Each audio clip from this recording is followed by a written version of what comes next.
नमस्ते इंडिया, मैं हूं मयंक कुमार और प्रॉफिट पाठशाला के इस स्पेशल मेगा एपिसोड में आपका स्वागत है। आज का ये वीडियो आपकी जेब, आपकी सैलरी और आपकी जीवन भर की बचत का पूरा गणित बदलने वाला है। आज के इस एपिसोड में हम 5 सबसे बड़े मुद्दों को डिकोड करेंगे। क्या 1.89 फिटमेंट फैक्टर और 0 DA का नियम आपकी सैलरी बढ़ाएगा या महंगाई आपको निगल जाएगी? आखिर क्यों उस 50% वाले रूल से आपकी इन हैंड सैलरी अचानक कम हो गई है?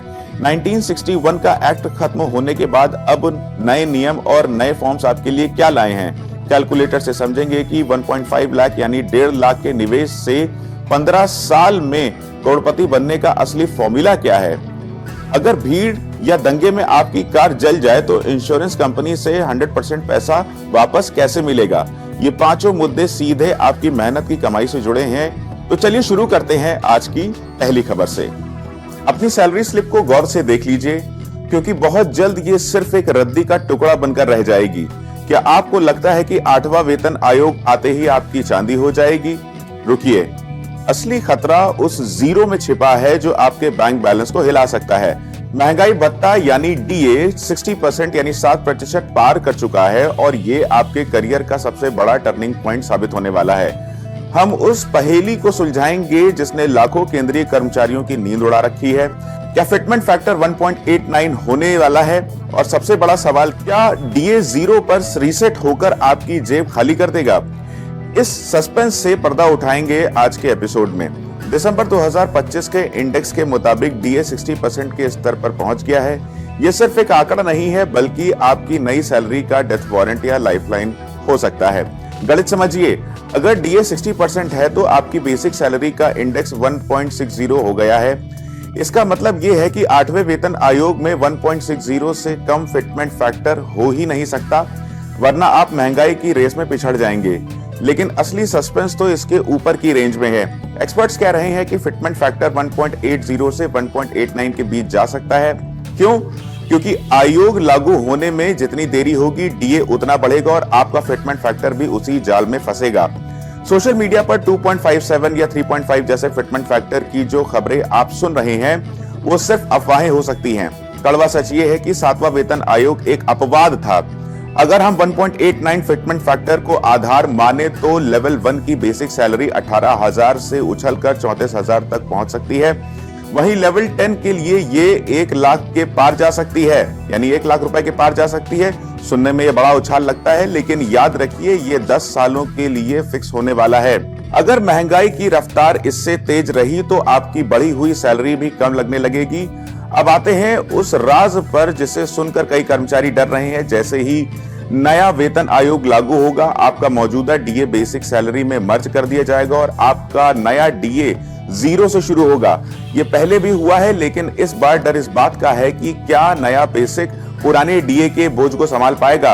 अगर फिटमेंट फैक्टर उम्मीद से कम रहा तो 0 से शुरू होने वाला DA आपकी इन हैंड सैलरी को शुरुआत में थोड़ा धीमा कर सकता है। ये सिर्फ सैलरी की बात नहीं है, आपके HRA, पेंशन और करियर की अगली 10 साल की कमाई का सवाल है। सीधी बात यह है कि 1.89 का फिटमेंट फैक्टर एक मजबूत संकेत है, लेकिन सरकार का अंतिम फैसला ही आपकी किस्मत तय करेगा। क्या आप 1.89 के इस फॉर्मूले से खुश हैं या आपकी उम्मीद कुछ और है? क्या इस महीने की सैलरी स्लिप देखकर आपके भी होश उड़ गए हैं? आप काम पहले जितना ही कर रहे हैं, लेकिन बैंक से आने वाला मैसेज कुछ कम रकम दिखा रहा है। क्या आपकी कंपनी ने आपकी सैलरी कम कर दी है या फिर 50% वेज रूल आपकी टेक होम सैलरी को धीरे धीरे कम कर रहा है? आखिर क्यों आपकी इन हैंड सैलरी कम दिख रही है और क्या ये आपका घाटा है या फिर रिटायरमेंट के लिए कोई बड़ी बचत? सब कुछ समझेंगे आज के इस A to Z special episode में। सबसे पहले ये जान लीजिए कि आपकी सैलरी कम नहीं हुई है, बस उसका ढांचा यानी स्ट्रक्चर बदल गया है। नए वेज कोड के अनुसार अब कंपनियां अपनी मर्जी से अलाउंस यानी भत्ते नहीं बढ़ा सकती। नया नियम कहता है कि आपके कुल वेतन में भत्तों का हिस्सा 50% से ज्यादा नहीं हो सकता। अगर ये हिस्सा 50% की सीमा को पार करता है तो वो अतिरिक्त पैसा आपकी बेसिक सैलरी यानी वेज में जोड़ दिया जाएगा। इसे एक सरल उदाहरण से समझिए। मान लीजिए आपकी कुल सैलरी 76,000 यानी 76,000 रुपीज है। पहले आपकी बेसिक सैलरी सिर्फ 20,000 रुपए होती थी और बाकी 56,000 रुपए भत्तों में डाल दिए जाते थे। लेकिन अब नियम के मुताबिक 76,000 का आधा यानी 38,000 यानी 38,000 रुपए से ज्यादा भत्ते नहीं हो सकते। जो एक्स्ट्रा 2,000 रुपए बचेंगे वो आपकी बेसिक में जुड़ जाएंगे, जिससे आपकी बेसिक सैलरी 22,000 रुपए हो जाएगी। अब आप सोच रहे होंगे कि अगर बेसिक बढ़ी तो हाथ में आने वाला पैसा कम क्यों हुआ? इसका सीधा कनेक्शन आपके पीएफ यानी प्रोविडेंट फंड से है, क्योंकि पीएफ आपकी बेसिक सैलरी पर कटता है। इसलिए जब आपकी बेसिक सैलरी 20,000 से बढ़कर 22,000 रुपए हुई तो आपकी जेब से पीएफ के लिए कटने वाली रकम भी बढ़ गई है। इसी वजह से हर महीने आपके बैंक खाते में आने वाला पैसा थोड़ा कम हो गया है। लेकिन याद रखिए, जितना ज्यादा पैसा आपकी जेब से कट रहा है उतना ही ज्यादा पैसा आपकी कंपनी भी आपके पीएफ के खाते में डाल रही है। यानी ये आपका नुकसान नहीं बल्कि एक भविष्य की बचत है। भले ही आपको आज थोड़ा बुरा लग रहा हो, लेकिन रिटायरमेंट के वक्त ये नियम आपके बहुत काम आएगा। पीएफ का बेस बढ़ने से आपकी भविष्य की पेंशन सुरक्षित और बड़ी होगी। ग्रेच्युटी हमेशा बेसिक सैलरी और डीए पर आधारित होती है। क्योंकि अब बेसिक सैलरी का आधार बढ़ चुका है, इसलिए अब नौकरी छोड़ेंगे तो आपको मिलने वाली ग्रेच्युटी की रकम भी काफी बढ़ जाएगी। अब कंपनियां सैलरी स्ट्रक्चर के साथ मनमानी नहीं कर सकती हैं, सब कुछ साफ और पारदर्शी होगा। सीधी बात यह है कि पैसा कम नहीं हुआ है, बस उसका हिस्सा आपके सुरक्षित भविष्य की तिजोरी में जा रहा है। इसलिए अगली बार सैलरी स्लिप देखें तो सिर्फ नेट सैलरी ना देखें बल्कि अपना बढ़ता हुआ पीएफ बैलेंस भी देखें। अलविदा इनकम टैक्स एक्ट 1961। जी हाँ, आपने सही सुना। पिछले 64 सालों से हम जिस टैक्स कानून का पालन कर रहे हैं वो 1 अप्रैल 2026 से इतिहास बन चुका है। उसकी जगह अब आयकर अधिनियम 2025 पूरी तरह लागू हो गया है। लेकिन ये सिर्फ नाम का बदलाव नहीं है, इसमें डेडलाइन से लेकर आपके पैन कार्ड तक 5 ऐसे बड़े बदलाव हुए हैं जो आपकी जेब और टैक्स प्लानिंग को सीधा प्रभावित करेंगे। क्या अब आपको आईटीआर भरने के लिए ज्यादा समय लगेगा और आपके चहेते फॉर्म 16 और 26ES का नाम बदलकर क्या हो गया है? आइए सब कुछ विस्तार से समझते हैं। पहली सबसे बड़ी खबर उन लोगों के लिए है जिनका छोटा बिजनेस है या जो प्रोफेशनल्स हैं। अब तक जिन्हें ऑडिट की जरूरत नहीं थी उनके लिए आईटीआर की आखिरी तारीख 31 जुलाई होती थी, जिसे अब बढ़ाकर 31 अगस्त कर दिया गया है। यानी आपको 1 महीना एक्स्ट्रा मिलेगा। हालांकि नौकरी पेशा लोगों के लिए ये तारीख अभी भी 31 जुलाई ही है। दूसरा बड़ा बदलाव है रिवाइज्ड आईटीआर में। अगर आपसे गलती हो गई है, अब इसे सुधारने के लिए 9 के बजाय पूरे 12 महीने मिलेंगे। यानी आप अगले साल 31 मार्च तक अपनी गलती सुधार सकते हैं। बस 9 महीने बीतने के बाद थोड़ी सी फीस देनी होगी। अब बात करते हैं अपडेटेड रिटर्न यानी आईटीआर यू की। अब सरकार ने इसमें बड़ी ढील दी है। अब सरकार आपको रीअसेसमेंट का नोटिस भी मिल जाएगा, तब भी आप अपना अपडेटेड रिटर्न भर पाएंगे। बस 10% एक्स्ट्रा टैक्स देना होगा। इसके अलावा अब आप अपने पुराने घाटे यानी लॉस को कम करने के लिए आईटीआर यू का इस्तेमाल कर सकेंगे। लेकिन एक कड़ा नियम पैन कार्ड को लेकर भी आया है। अब अगर आप 2 लाख रुपए से ज्यादा की ज्वेलरी खरीदते हैं या कोई और बड़ा व्यक्तिगत खर्च करते हैं तो आपको अनिवार्य रूप से अपना पैन नंबर देना होगा। सरकार अब आपके हर बड़े खर्च पर नजर रख रही है। सबसे ज्यादा कंफ्यूजन फॉर्म के नामों को लेकर होने वाला है, इसलिए उन्हें ध्यान से नोट कर लीजिए। आपका टीडीएस बचाने वाला फॉर्म 15G और 15H अब फॉर्म 121 कहलाएगा। आपका सैलरी सर्टिफिकेट यानी फॉर्म 16 अब फॉर्म 130 बन गया है। टैक्स क्रेडिट वाला फॉर्म 26AS अब फॉर्म 168 के नाम से मिलेगा। और ऑडिट से जुड़े जो 3 अलग अलग फॉर्म थे उन्हें मिलाकर अब एक इकलौता फॉर्म 26 बना दिया गया है। नाम बदल गए हैं लेकिन घबराना नहीं है, ये सब डिजिटल ट्रांजिशन का हिस्सा है। सीधी बात यह है कि टैक्स सिस्टम अब और ज्यादा पारदर्शी हो रहा है। फॉर्म के नाम बदलने से शुरू में उलझन जरूर होगी, लेकिन डेडलाइन बढ़ना और रिटर्न सुधारने का ज्यादा समय मिलना हम सबके लिए एक राहत की बात है। क्या आप भी उन लोगों में से हैं जो पीपीएफ में पैसा डालकर ये सोचते हैं कि 15 साल बाद आप अमीर बन जाएंगे? सावधान हो जाइए, आपकी ये सोच आपको भारी पड़ सकती है। पीपीएफ में पैसा डालना तो आसान है, लेकिन उसे सही समय देना सबसे मुश्किल काम है। अगर आप बीच में पैसा निकालने की सोच रहे हैं तो आप अपनी वेल्थ का कत्ल कर रहे हैं। क्या 1.5 लाख रुपए सालाना निवेश आपको वाकई करोड़पति बना सकता है या फिर महंगाई आपके इस रिटर्न को खा जाएगी? कैलकुलेटर के साथ समझिए पूरा गणित।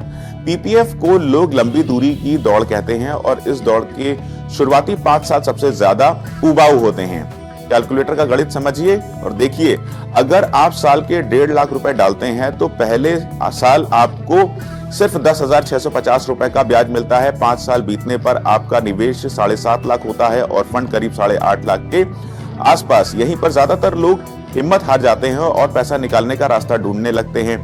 लेकिन असली खेल 10 साल के बाद शुरू होता है, जब ब्याज आपके मूल निवेश से भी तेजी से बढ़ने लगता है।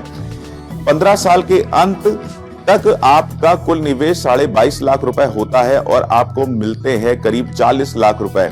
लेकिन अगर आप इसे सिर्फ 5 साल के लिए बढ़ा दें तो यही रकम 65 लाख तक पहुंच जाती है। और अगर आप इसे 25 साल तक ले जाते हैं तो आपका कुल निवेश होगा 37.5 लाख यानी 37.5 लाख। लेकिन फंड तैयार होगा 1 करोड़ रुपए से भी ज्यादा।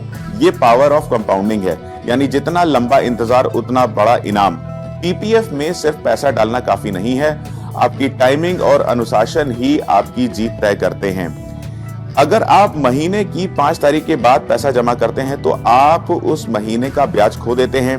15 साल से पहले पैसा निकालना आपके फंड की ग्रोथ को जड़ से काट देता है।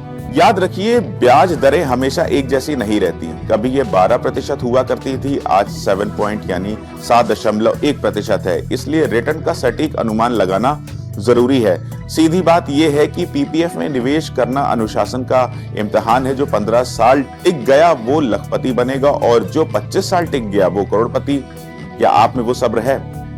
जरा सोचिए, आप सुबह अपनी मेहनत की कमाई से खरीदी हुई कार पार्क करके ऑफिस जाते हैं और शाम को लौटते वक्त वहां सिर्फ राख का ढेर मिलता है। नोएडा फेज 2 की हिंसा ने साबित कर दिया कि आपकी कार घर के बाहर भी सुरक्षित नहीं है। लेकिन असली सदमा तब लगता है जब इंश्योरेंस कंपनी हाथ खड़े कर देती है। क्या आपको पता है कि दंगे में जली कार का क्लेम लेने के लिए आपकी एक छोटी सी गलती आपको करोड़ों का चूना लगा सकती है?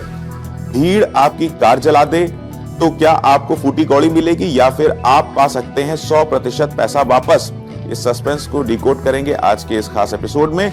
देखिए, नोएडा में जो हुआ वो किसी के साथ भी हो सकता है, लेकिन सबसे पहले ये चेक करिए कि आपके पास थर्ड पार्टी इंश्योरेंस है या कॉम्प्रिहेंसिव।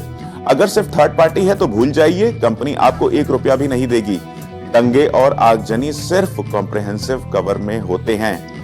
अब समझिए, आईडीवी यानी इंश्योर्ड डिक्लेयर्ड वैल्यू का खेल। मान लीजिए आपकी कार 10 लाख की थी और 3 साल पुरानी है। कंपनी ने उसकी वैल्यू घटाकर कागज पर 6 लाख कर दी है।